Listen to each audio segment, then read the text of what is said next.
आदाब। नासिर काज़मी साहब की गज़ल आपकी समातों की नज़र। दुख की लहर ने छेड़ा होगा, याद ने कंकर फेंका होगा। आज तो मेरा दिल कहता है तू इस वक्त अकेला होगा। मेरे चूमे हुए हाथों से औरों को खत लिखता होगा। भीग चली अब रात की पलकें, तू अब थक के सोया होगा।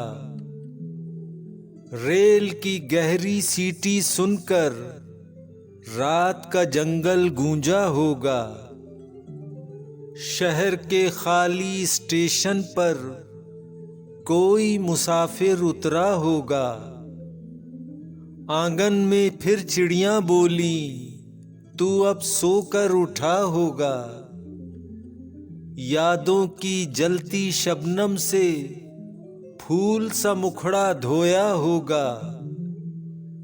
मोती जैसी शक्ल बनाकर आईने को तकता होगा।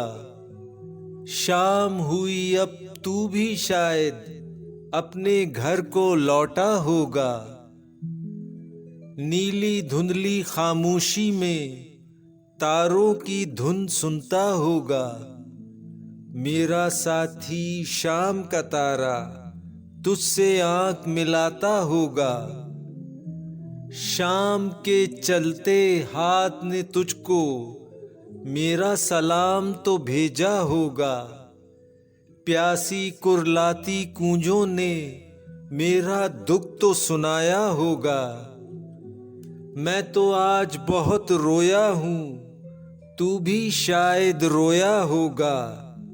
नासिर तेरा मीत पुराना तुझको याद तो आता होगा।